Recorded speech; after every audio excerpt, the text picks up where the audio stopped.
Hello, and welcome to the Debrief from the Business of Fashion, where each week we go deep on our most popular BOF professional stories with the correspondents who created them. I'm Lauren Sherman. These days, if you work in fashion or simply live for it, there's no escaping TikTok. The video platform's fast-paced and unfiltered vibe has given rise to fashion trends like the weird girl and coastal grandma aesthetics, and offered a place for emerging fashion critics to have their voices heard. Brands, too, have embraced TikTok, moving advertising dollars away from Instagram, Facebook, and YouTube as its popularity has exploded. But what's the ROI? Today I have with me BOF contributor Chantal Fernandez and BOF technology correspondent Mark Bain, who have both recently written stories on TikTok's rise. Mark and Chantal, thank you so much for being here. Chantal, I'm so happy to have my former work wife on the podcast. Thank you for having me. It's so fun to do this. It's been fun listening to the debrief, so I'm excited to be here. So we've been covering TikTok for the last couple of years, but I'd say the last 6 months, it's really become a much bigger part of our coverage and a much more important platform for the brands that read BOF and the influencers and just everyone involved in the fashion industry. Chantal, can you talk a bit about what is happening with TikTok and why it's so important at the moment? The platform's popularity right now is undeniable, and it really exploded in popularity during the beginning of the pandemic. And I think for the fashion community, even just a year ago, it was seen as a place for dancing teenagers, a place to just maybe experiment with some marketing strategies or content, not a place to be taken as seriously as a platform like Instagram, which has had such an influence on this industry and how it communicates with customers or influencers over the last decade. But now we've definitely reached a tipping point. It was the most downloaded app in the world last year and continues to be. That's according to data from Sensor Tower. It has more than 1 billion global users. That's still quite far behind Instagram and Facebook in terms of a total audience. But what's really scary for competitors like Meta is the rapidly growing amount of time that people are spending on TikTok because its algorithm is so entertaining. Some people would say addictive, but it's very good at recommending videos that interest people and keep them there. And it's just been growing and growing at a very fast rate. There's a really interesting report from this firm, Data Eye, looking at the average hours on social per month outside of China. TikTok went from an average of 4 hours in 2018 to 20 hours in 2021. For comparison, the time increase on Instagram during the same period was nothing compared to that. It's a huge jump. Instagram went from 8 hours on average in 2018 to 11 hours in 2021. So it's just the speed at which it's gaining popularity is unprecedented. It's pretty wild. So we know that TikTok is addictive and consumers are obsessed with it. You had some really great examples of fashion brands and creators who are also obsessed with this platform. Can you talk about why, other than the fact that there are a lot of consumers on there and you can get a lot of eyeballs? Now it's a place where a lot of culture is happening. Even outside of fashion, just take a look at the recent discourse in newspapers and on Twitter about quote unquote quiet quitting, which started on TikTok. All these ideas are coming out of this platform. And one of the people I spoke to who really felt that pull was the designer Joseph Altuzarra.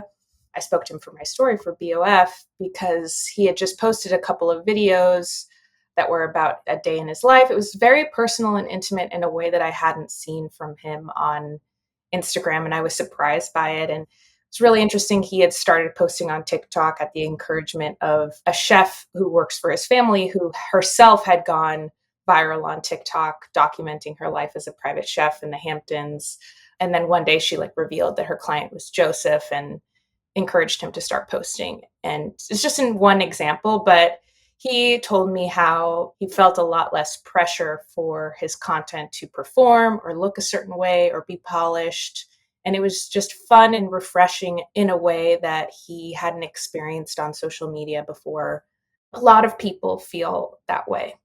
Mark, you recently wrote specifically about advertising on TikTok. What did you hear from brands about why they are shifting more spending to that platform?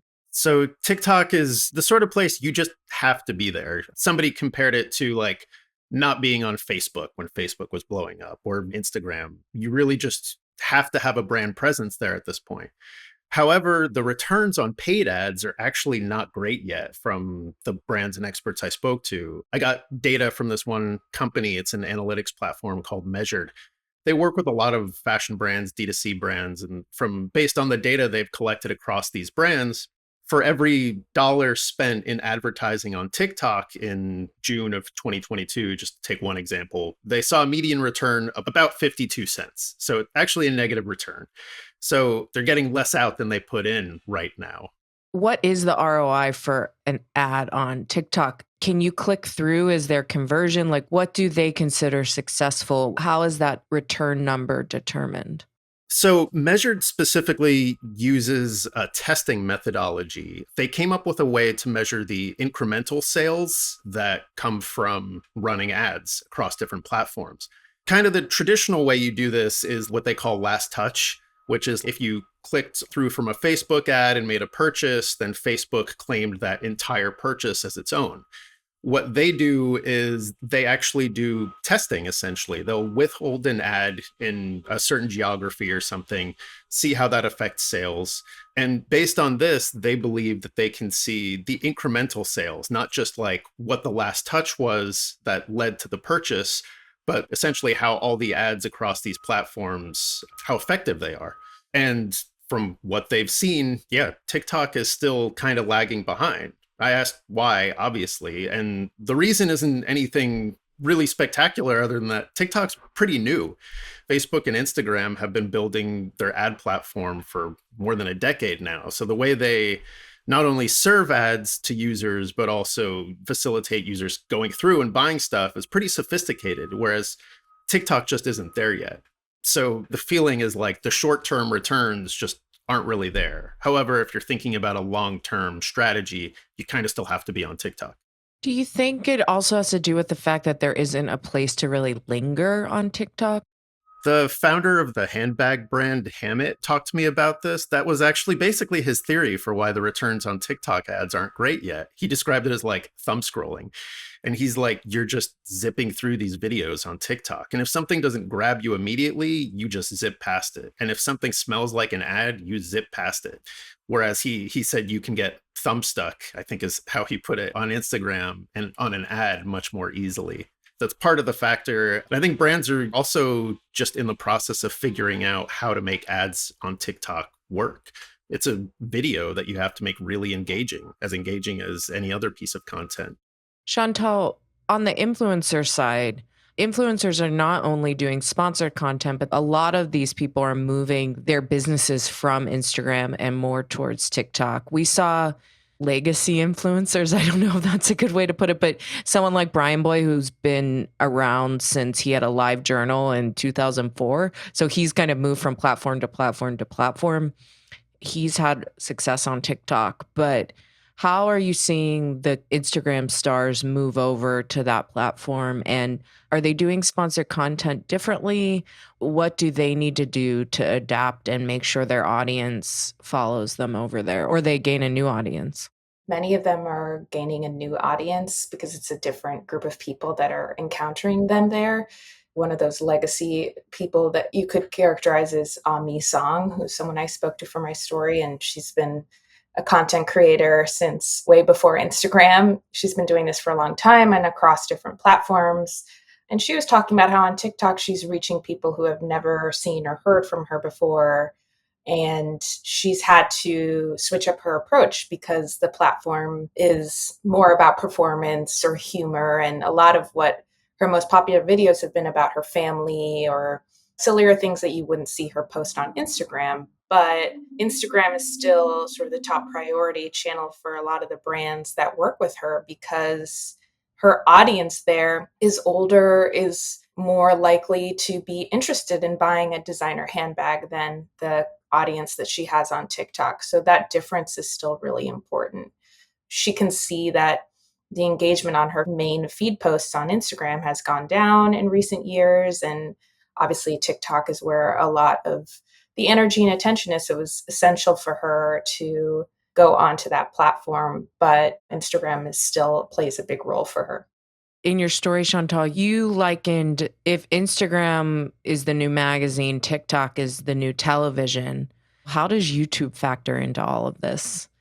I also was messaging with Brian Boy for this story, and he has obviously had a lot of success on TikTok because I think it really works for his personality, which lends itself to humor and performance versus Instagram, much like magazines, especially in the initial rise of the platform.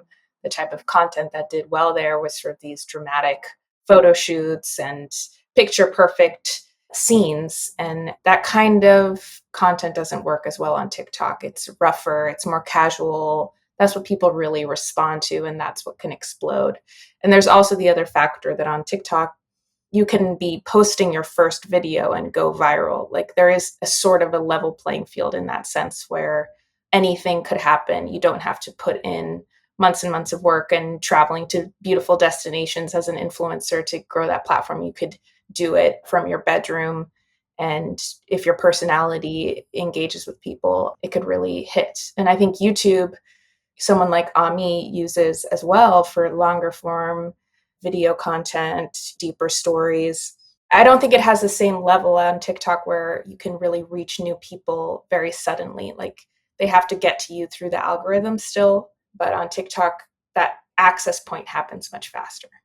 Mark, did YouTube come up in your reporting and how people are using the different platforms, brands or creators? Actually, the Pew Research Center just released some really interesting data on how US teens use social media. And YouTube was actually by far the platform they used most, ahead of Instagram and TikTok. There are tons of teens on there. But I have asked brands about using YouTube, and especially for like ads, and it's a challenging one. The thing that I heard was like, it's kind of a tough nut to crack because it's a little hard to figure out how those ads are performing. You can't really like click through from a YouTube ad to like a product page or something. But also because of the way Google's ad platform works, it's just harder to track. And so I think brands are there and they're experimenting, but it hasn't really become a platform for like fashion brands the same way that like Instagram and now TikTok are. I've recently become a person who watches influencers on YouTube at night for about 20 minutes before I go to bed. I have my whole crew of French girl style and guys in Japan going about their day. I find it so fascinating. It's very different from TikTok, very different from Instagram, but it's almost like watching linear TV. It feels like a huge opportunity, but I guess if brands haven't figured it out over the last 15 years, they may not ever put that much effort into figuring it out. Yeah, it's hard to say. I mean, it's certainly not going away. It's a big opportunity, it seems, but maybe it is more like television where we'll see brands running their weird perfume commercials and that kind of stuff on it. They show their fashion shows and that kind of thing, like longer form content. But I suspect there's also a big challenge there. If you're doing something on YouTube, I mean, it's hard enough to do video compared to photography as it is. You have all these additional factors, like instead of one still shot, you need a lot more raw material. You have to do sound. If you're doing a YouTube video, you probably need a full script. It's not like a 15-second video on TikTok. I imagine it's also just a much bigger challenge to really make engaging content on that platform. So, how do you all feel like this is going to shake out? We saw, I don't know how, I guess this is about 10 years ago, the migration from blogs to Instagram, not only for consumers, but also for creators. And it was very, very clear and it happened pretty quickly. And it was obvious if you wanted to have an audience, you needed to be on Instagram. Blogs didn't matter as much. It doesn't feel like people are going to abandon Instagram the way that a lot of these creators, some of them still have blogs, but a lot of them just stopped blogging unless they were posting an announcement or something. And all of their content, sponsored or not, went onto Instagram.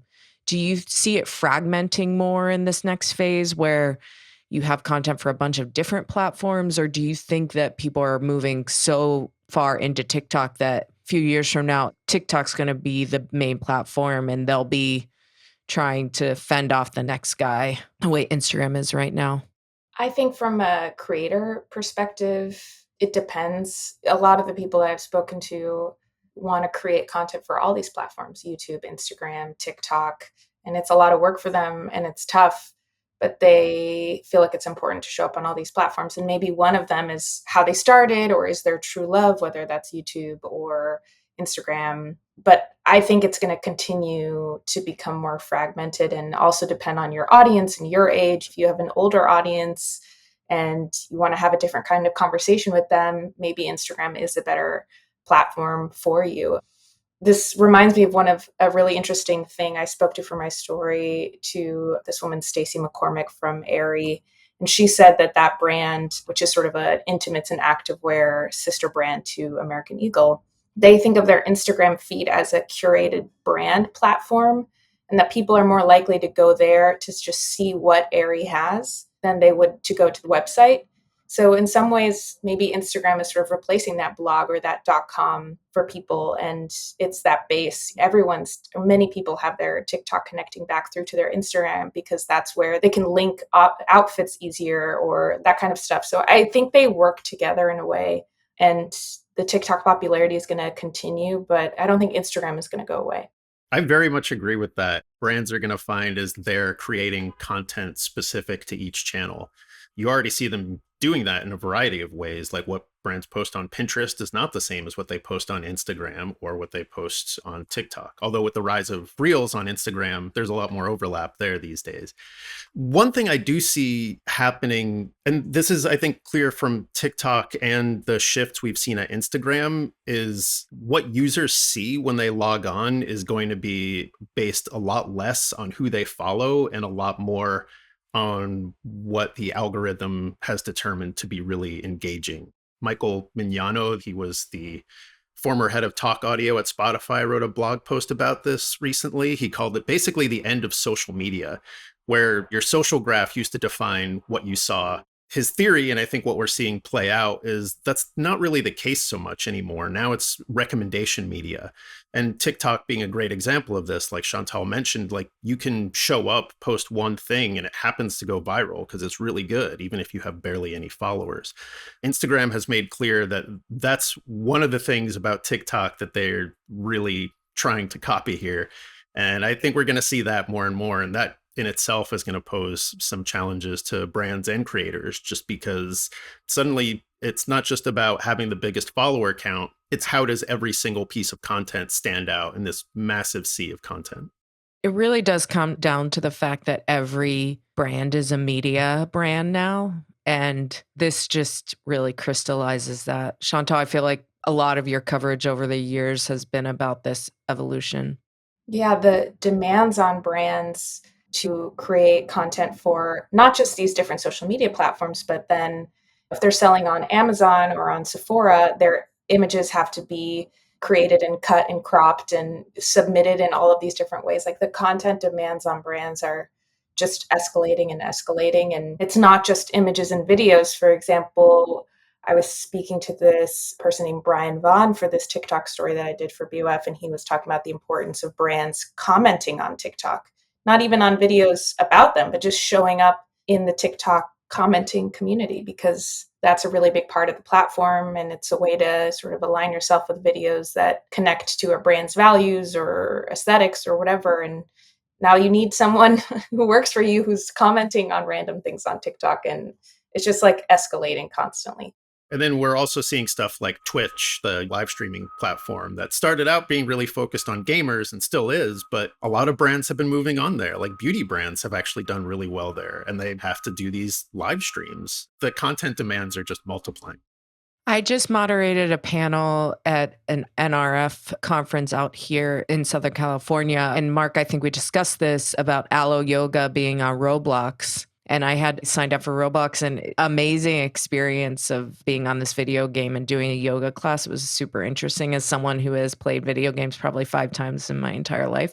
But that's another thing. It's just so much, it makes your head explode. But thank you both so much for being here. This was super fun. I love chatting with you always, Mark and Chantal. Please tell me you'll return. Of course, anytime. Thank you so much for having me. Thanks so much, Lauren. You have been listening to The Debrief, produced and edited by Emma Clark, Kate Vartan, and Eric Bria in the BOF studio. I'm Lauren Sherman, and I will be back next Wednesday with a new episode. Thanks so much for joining us, and be sure to follow us wherever you get your podcasts. You can join BOF Professional today with an exclusive 25% discount on an annual membership covering key industry topics from sustainability to technology to marketing, with access to our case studies, live events, and iOS app. To get this special offer and benefit from 25% off of a membership, head to the link in the episode show notes or enter the coupon code DEBRIEF at checkout. Visit businessofashion.com/memberships.